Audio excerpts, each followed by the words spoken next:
Hello and welcome to PC Attack. Today I'm going to go ahead and put up the video of what my 5960X scores on Cinebench r15 and r11.5. So without further ado, I'm going to go ahead and show you the r15.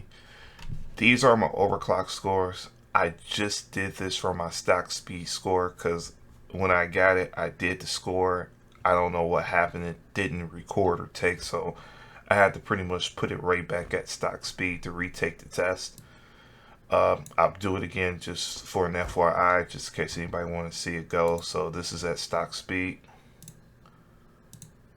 Here it goes. That's as fast as it goes at stock, 3.27. I thought I used to get a 3.3. I just can't remember. It's been so long ago, and I only did the test one time, and I just never did it again. As you can see, it's 64 gigs of RAM in here. I pretty much, occupied all the RAM slots. It is compatible to go to 128, but the 128 became available way after I purchased all my RAM sticks and, pretty much finished my build. As you can see there, it scored a 1284. If you want to compare it to what my 5930K was doing, this is not stock. This is overclocked, I think. I'm not 100% sure. I think it was overclocked to about a 4.6, 4.7, somewhere around that lines. And this is what I was getting with the 5930K, completely overclocked. And as you can see, completely overclocked is not comparable to the stock speed of the 5960X. My stock speed of the 5930K is, 1061, which was a great score because this is my 4770K, and this was overclocked to 4.5, and this is all I got was 876. So, my scores are pretty good, between the processors. It was a good upgrade. I went from an 876 overclocked to a 1270 overclocked on the 5930K. And then overclocked on my 5960X, I got a 1761. The reason why, as of right now, my overclocked, I actually lowered it. I have 4.8 stable. As you can see here on the 5960Xs, that's my 4.7 and 4.8 overclock scores. My benefit from 4.7 to 4.8 was not great at all. That's all I got. And I really was unhappy with the amount of voltage I had to give it just to get an extra 20 points. So what I did was I pretty much said I'm going to max it out at 1.3 volts, around 1.29, 1.3 volts, and I'm going to leave it there. But I was running at 4.8 for over a month, so, it was stable. I gamed on it, I edited videos, I pretty much did everything. So this is the R15 stock score. Now let's go over to the R11. I'll rerun this test also. This is stock. Let me bring this up so you guys can see it's at stock speed. This is not me messing with the test in any way, shape, or form. As you can see on this one, this is where the true discrepancy came in, was at my Cinebench R11.5. That 19.75 at 4.8 was my 4.8 score. That 19.68 was my 4.7 score. This 0.66 was also my 4.7 score. So when I looked at it, and to be honest with you, I really didn't notice the difference other than in the heat that it produced and how much power it was drawing. Other than that, I did not notice the performance gain from 4.7 to 4.8. My chip was able to go to 4.9, but I was not able to keep that completely stable.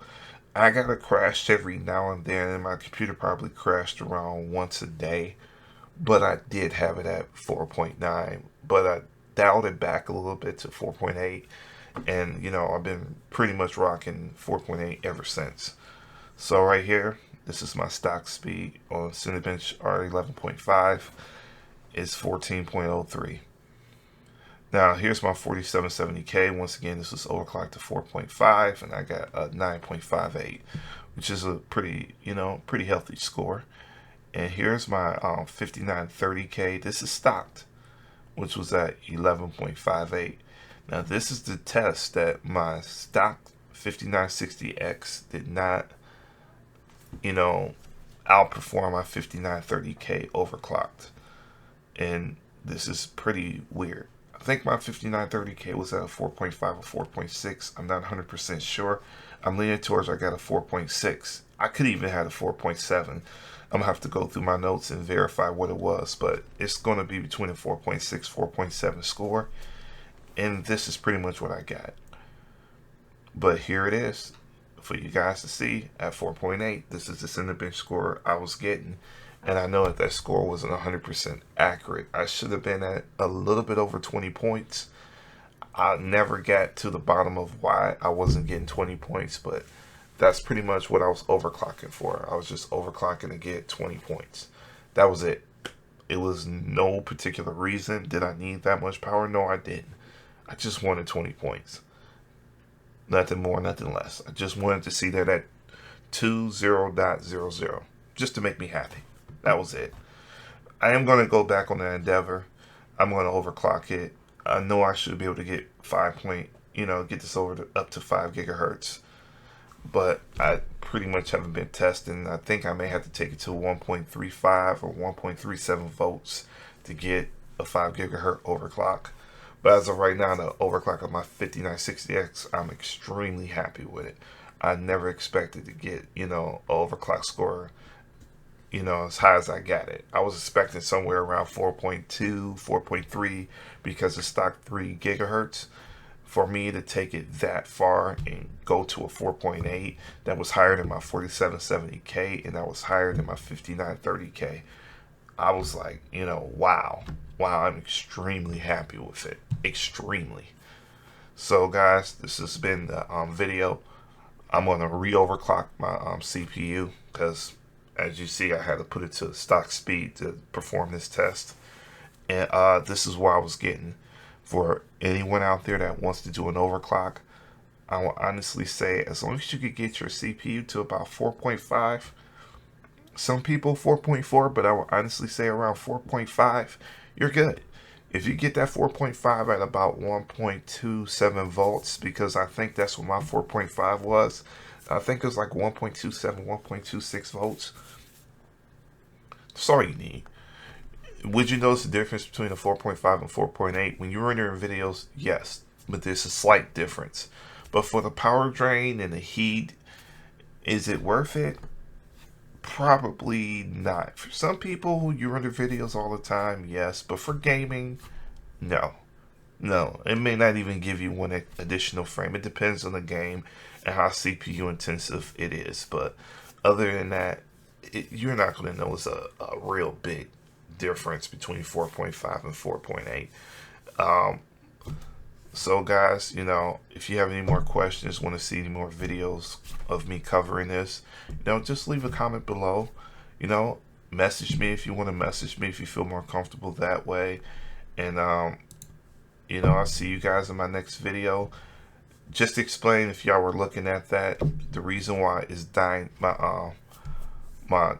the hertz on my processor is actually dying down. I have power saving mode on the computer. Reason being, for times like this when I'm idling and I'm pretty much not doing anything but just recording this video, I want it to actually idle down, and I just take, I use my I get more power when I need it. So it pretty much helps on heat. It helps on overworking my processor, and it helps on power drain also. So that's why I have my energy saving mode on. I don't need my processor to be running at 3.0 to 3.3 at all times, especially like right now when it's just a screen in front of you and I'm just recording a video. So I actually have the power saving mode on. If you guys want a tutorial on how to set that up, just once again leave a comment below. I can set up a walkthrough video for you guys to actually show you step by step of how to do it. And when you need the power, it gives it to you. When you don't need it, it idles everything down, and that's good. The whole reason why I got this pretty much closed loop water cooled is to control my temps, to make sure my processor lasts as long as it can. It increases its life expectancy. So, Thumbs up if you like the video. Next video, I'm going to try to put it up right back to back. Someone wanted to see my Titan X setup, you know, with the EVGA Precision X. I'm going to do that in the next video. I'm going to show you guys the overclock. I'm going to show you my my fan curve. So if you do get a setup like this, you know, you can use my fan curve if you want to, my overclock if you want to, but it's totally up to you guys. Hey, thank you guys. See you in the next video.